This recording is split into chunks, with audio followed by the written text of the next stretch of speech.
Greetings, wide awakers. I'm Timmy Mallet and I'm at Tintagel Castle in Cornwall. Once upon a time, wide awakers, many moons ago when I was young and you were even younger, there lived far, far, far away in a far off distant land, like Cornwall, a great king called Arthur. And he built a castle here. Ooh,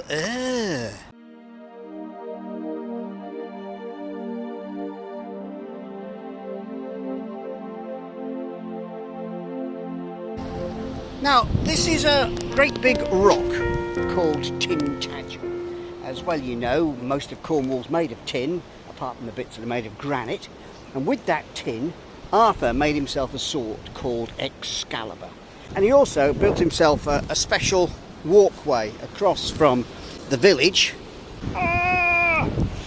the dangerous stuff down there, all the way across to his island. I think it's quite incredible that Arthur's bridge has survived all these squillions of years. It's impressive, isn't it? I told you this is a true story. Now this is what remains of the castle. Over there is the TV room where he watched the telly. Over here, it's probably the Lego room, I think. Yeah, that looks like it's made of Lego. Now these are Arthur's steps here. I don't know why you walk up these. You should have taken the lift, it would have been a lot easier. Now Arthur, as you know, had a wife called Guinevere, who never stopped talking. And a best mate, hello, called Merlin, or as we like to call him, Blairlin. And Blairlin, the magic magician man, came up with all sorts of great spells. Somewhere along the line there's this sword called Wacascalibur, and Wacascalibur was either found in a stone and retrieved and therefore he could become king, or was given to him by a lady in a lake. Right, okay. I think both stories are completely appropriate and I believe them both. A view of the entire kingdom of England and Cornwall. Wow. Phew. Wouldn't it have been easier to have lived in a castle at Windsor? Oh, the Isle of Avalon. Or is that the Isle of Avalon? I don't know. Anyway, it's the Isle of something. And there's some steep cliffs here and probably a drop that would send you to certain utter death. But the good news is, here is Arthur. Oh my goodness me. You can tell it's Arthur because he's got a crown on. Poor fella looks rather hungry. Yeah, he's wasting away a bit here. I guess Deliveroo have trouble getting here. Oh look! Here's his sword! Yes! It's Wacascalibur! So if you want to be King of England, wide awake, because all you need is a special sword like that, or better still, a mallet like what I've got. And then you can be king of anything. And that, wide awakers, is a true story. I made it up myself. And now I'm going to go and get warm and go and have a beer in the pub. See you, Arthur. Have a lovely day. Been nice to see you. Ta-da. This is a joyously pretty spot. Boscastle. It's hidden in this tiny valley here.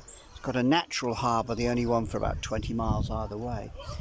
Heavy downpours and the rain gushed off these cliffs here and couldn't escape. And so there was a massive big flash floods and terrible destruction. The whole village almost washed away. Awful thing. Anyway, it's Boscastle. On the day like today, it's absolutely lovely. The cowslips are out just alongside here. And these little archway of trees. Wow, it's idyllic. Yeah, I think I'll get my sketchbook out. I'm on a quiet lane. Haven't seen a car in hours. Came round this corner. I'm heading that way. But I stopped because I saw this. Look, it's a well and a spring, and the water is trickling through the granite and collected here. And next to it is a bench, and on the bench it says, "Rest and be thankful." So I'm going to sit here, rest, and count my blessings. 1, 2, Mr. Few, 99, a squillion. I'm at this great big escarpment on the coast. Yeah, this is Millock. And I've come down a steep hill and I've got another steep hill to go down. And then when I get into the bottom, I've got to go up the top to the top of that. Ooh, This is one of those places on the whole coast that you think, wow, glad I got a Timmy bike. Down here at the sea level, you get the never-ending sound of the sea and this amazing cliff view here. Wow. These rocks have been pushed up by all sorts of volcanic activity over squillions of years. And loads of geology students come here to go, so, that's how the world was made. Yeah. On this hill is a sign saying, Stamford Hill Battlefield Site. That's what I've come to see. It's one of the extraordinary battles of the English Civil War. And it was fought over 8 hours on a day in 1643. And down the bottom are the royalists. And there's 2,500 of them. And they fight up this steep hill to the top where over 5,000 Roundheads, parliamentarian army, are encamped. And what's really unusual about this is you don't imagine the smaller army attacking uphill to win, but they did. Mind you, it took them 8 hours. They ran right through till late afternoon when finally the Roundheads fled. 1,900 prisoners were taken. They left 300 dead. Royalists lost 90. And the leader of the Roundheads was captured and changed sides. Yeah, amazing. All happened here on this hill just outside of Bude in North Cornwall. The outcome of this tremendous victory for the Royalists was that they were able to continue their campaign right the way through the summer of 1643 and go on to capture Bristol for the king. Wow. All of those things come with courage and determination, and it happened right here. Now the story doesn't end here, because nearby is a house that dates from the 17th century where Ross and his family live. And this has got a connection to the battle. And nearby is this house with this wonderful inscription above the fireplace. Tell me the story. So, I think the WW stands for William Warburton. Not sure, I think he's someone local that owned a lot of land. The 1621, we thought was the year, but actually looks like a Bible verse. According to the local historian, a daughter of a priest brought a soldier back to this house from the Battle of Stamford Hill, which is, 300 metres away. And nursed the soldier back to health. Apparently lived in this house and had children in this house with the soldier. That climbed all over the furniture like this. Yeah, so we live here now. Wow, what a great story. Right here, and there's the proof. I love it. At the entrance to this little village, Lewannick, is something that's caught my attention. This. It's a preaching stone. And back in the Middle Ages, your public speaker would stand here on that step there and do the news. Tell the town, the village, what's happened, or preach a sermon. And the village is just up here. Where? I know. It's so weird to have a preaching stone in the village where you can't see the village. This is a great road sign. Launceston. This way towards Camelford. And this way is the road to Bodmin. Look how they spell road. What a brilliant signpost.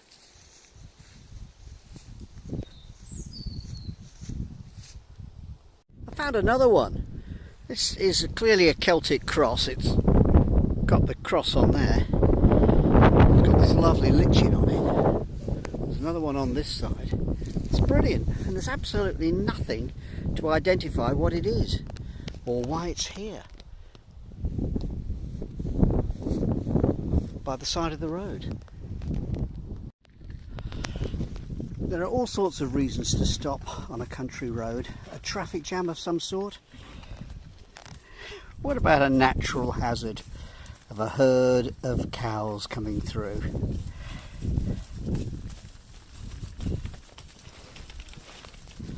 They're a bit nervous about me.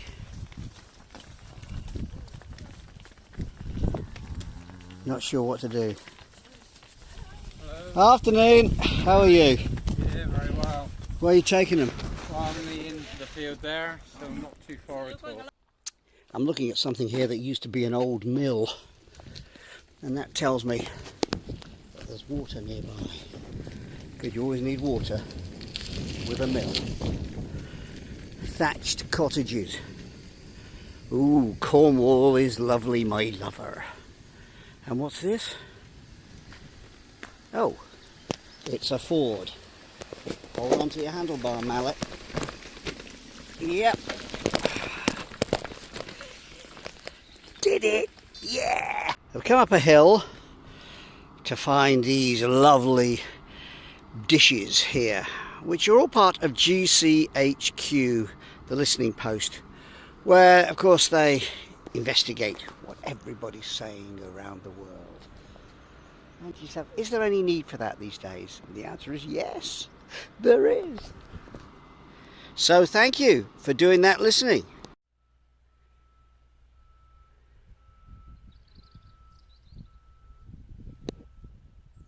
Now this little bay is known as Wellcombe Mouth. So if this is the mouth, then this must definitely be the tongue. All these wonderful ridges here, and this is dead centre because they peel that way here and over to the right on that side there. Wow, that's the tongue in Wellcombe Mouth. Blah! Hartland Quay, where you can see the ridges and ripples in the rock. Ooh, you can almost feel it just being moulded and bent and squidged into shape. Wow. That's how the world is made. The late afternoon sun looks gorgeous on the water. And I keep looking at this view here. This is what I've created in my sketchbook. Hartland Point with a bit of Lundy. This is the cobbled street that leads down to Clovelly. Yep, I'm walking. What? I thought you were a cyclist, Mallet. I am. And I did. I pedalled down here to see how I'd get on, because I'm staying tonight at one of the hotels just in the village. And when I got to the steps, I thought that'll do. So I got them to take my bags down to the hotel and pedalled back up this street to leave my bike with Monique in reception. And it's under lock and key, charging happily in the main ticket office of Clovelly. Meanwhile, I'm walking down the cobbles. And this is how it gets when it's on the steps. It's steep, steppy, cobbly, and although I could bring the bike down here, I've just got this image of trying to get it back up the hill tomorrow, and I go, nah, thanks. See this? It's a sledge. Why do you need a sledge? You need sledges to get your stuff here. So that's what these are. This is to move all your furniture and your shopping and anything else you need to bring in. You bring it on a sledge. It's brilliant, isn't it?